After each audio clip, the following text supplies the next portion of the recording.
샬롬, 2022년 3월 8일 생명의 삶 시간입니다. 오늘 이 시간 하나님 말씀 사모하며 이 자리에 나오신 모든 성도님들을 주님의 이름으로 환영합니다. 그리고 축복합니다. 제가 기도로 시작하겠습니다. 거룩하신 아버지 하나님 감사합니다. 오늘도 변함없이 우리를 찾아오셔서 우리와 함께 하시는 주님, 이 시간 저희들 말씀 앞에 나왔사오니 주여 저희들을 만나주시고 저희들에게 친히 말씀하여 주시옵소서. 저희들 참 어리석고 연약합니다. 주님, 주님의 뜻이 무엇인지 알지 못하여 주님께 나아가지 못했다고 원망하였던 여러 가지 모습들 용서해 주시고 이제 다시 한번 주님 말씀 앞에 순종하겠다는 마음으로 나왔습니다. 주님 이 시간 저희들을 만나 주시옵소서. 이 모든 말씀 우리 주 예수 그리스도 이름으로 기도드렸습니다. 아멘. 오늘 살펴볼 말씀은 누가복음 19장 41절부터 48절 말씀입니다. 오늘 말씀을 먼저 요약해 드리겠습니다. 예수님이 예루살렘 성을 보고 우시며 돌 하나도 돌 위에 남지 않을 날이 이를 것임을 예고하십니다. 또한 성전에서 장사하는 자들을 내쫓으시며 그들에게 기도하는 집을 강도의 소굴로 만들었다고 하십니다. 예수님이 날마다 성전에서 가르치시니 종교 지도자들이 예수님을 죽이려고 꾀합니다. 이 본문 말씀을 읽어드리겠습니다. 가까이 오사 성을 보시고 우시며 이르시되 너도 오늘 평화에 관한 일을 알았더라면 좋을 뻔하였거니와 지금 내 눈에 숨겨졌도다. 날이 이를지라 내 원수들이 토둔을 쌓고 너를 둘러 사면으로 가두고 또 너와 및 그 가운데 있는 내 자식들을 땅에 메어치며 돌 하나도 돌 위에 남기지 아니하리니 이는 내가 보살핌 받는 날을 알지 못함을 인함이니라 하시니라. 성전에 들어가사 장사하는 자들을 내쫓으시며 그들에게 이르시되 기록된 바 내 집은 기도하는 집이 되리라 하였거늘 너희는 강도의 소굴을 만들었도다 하시니라. 예수께서 날마다 성전에서 가르치시니 대제사장들과 서기관들과 백성의 지도자들이 그를 죽이려고 꾀하되 백성이 다 그에게 귀를 기울여 들으므로 어찌할 방도를 찾지 못하였더라. 아멘. 어제 오늘 본문에서의 예루살렘 입성과 함께 누가복음 9장 51절부터 시작된 예루살렘을 향한 여행 이야기는 마무리됩니다. 오늘 예수님은 예루살렘 성 가까이 오셔서 우십니다. 그것은 이 성이 멸망할 것을 미리 아셨기 때문이죠. 예루살렘은 평화의 마을이라는 의미입니다. 그런데 그 예루살렘이 평화의 길을 제대로 알지 못해 예루살렘의 평화가 깨진 것을 슬퍼하신 것입니다. 하나님께서는 예수님을 이 땅에 보내심으로 하나님과 화목할 수 있는 평화의 길을 여셨습니다.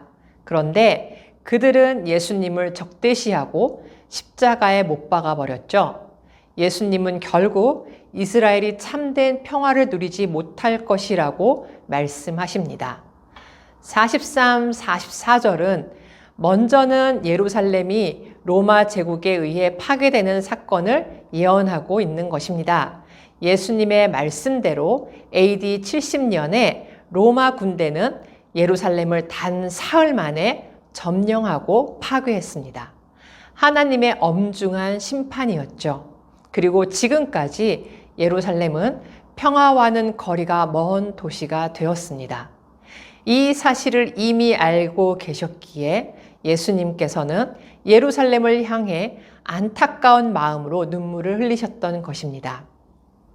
그리고 이제 예수님께서 성전에 들어가셔서 가장 먼저 하신 일은 성전 뜰에서 장사하는 자들을 내쫓으신 일입니다.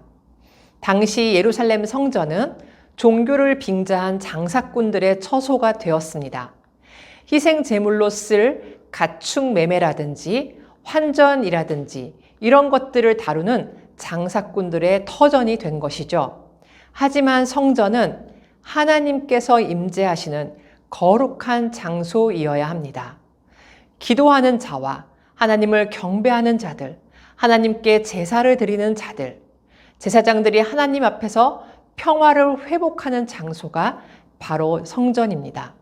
그런 곳이어야 했기에 예수님께서는 장사치들을 내쫓으시며 기도하는 장소인 성전을 강도의 소굴로 만들었다고 호통을 치신 것입니다.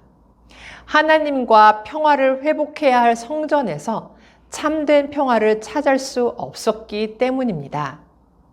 우리 교회 역시 참된 평강을 누리는 곳이 되어야 합니다. 예배와 섬김, 나눔보다 세속적 욕망으로 혼탁한 곳이 되지 않도록 우리는 조심해야만 합니다. 주님께 집중하지 않고 엉뚱한 것에 집중하면 교회 안의 평화도 깨질 수밖에 없습니다. 이렇게 예수님께서 예루살렘 성전을 정결하게 하는 행동을 하자마자 장사하는 이들과 결탁해 있었던 유대 지도자들은 예수의 이런 행동에 비상한 관심을 보이며 주목합니다. 그리고 예수를 없애버리려는 계획을 세우지만 사람들에게 인기가 너무 높기 때문에 공개적으로 예수님을 제거할 수 없는 처지에 놓이게 되었죠. 그래서 그들은 다른 방법을 찾아야만 했습니다. 그들은 욕심과 권력을 더 추구했기에 이런 갈등을 일으키게 되었고 그들 내면에는 평화가 없었습니다. 그렇기에 오히려 예수님을 죽일 방도만 찾았던 것입니다. 이렇게 교회나 우리 개인이나 예수님을 잃어버리면 평화가 깨어집니다. 참된 평화, 참된 샬롬은 오직 예수 그리스도 안에 있습니다. 내 삶에서 평강이 깨어졌다면 이제 다시 하나님과의 관계를 회복하기 위해 우리 자신을 돌아보아야 할 때입니다. 주님과의 관계가 회복되어 온전해진다면 우리는 예수 그리스도 안에서 참된 평강, 샬롬을 누리게 될 것입니다. 그렇게 우리 교회를, 우리 자신을 평강으로 거룩하게 지키기 위해 불의와 싸우는 저와 여러분들이 되기를 소망합니다. 오늘 적용 질문 중에 내 삶을 바라보시는 주님의 마음은 어떠할까요? 라는 질문을 가지고 깊이 묵상하시고 우리 마음 가운데 깨어진 부분이 있다면 다시 한번 주님 앞에 가까이 나아가는 시간을 가지시길 바랍니다. 마지막으로 한 절 묵상을 읽어드리겠습니다.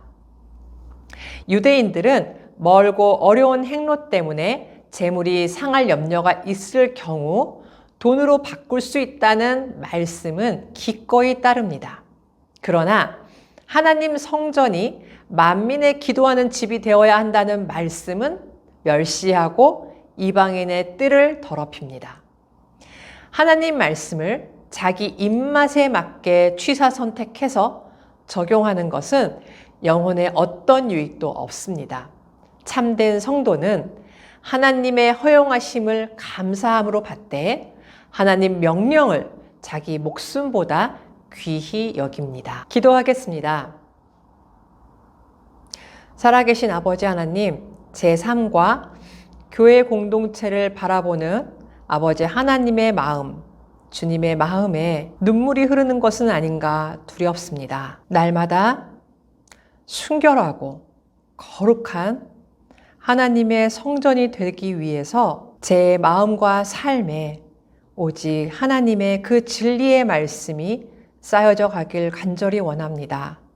주님, 저와 저의 가정, 그리고 우리 교회가 기도하는 집으로 세워지게 해주시어서 참으로 주님이 기뻐하는 그러한 주님의 성전 되길 간절히 원하오니 주여 저희들을 불쌍히 여겨주시고 인도하여 주시옵소서.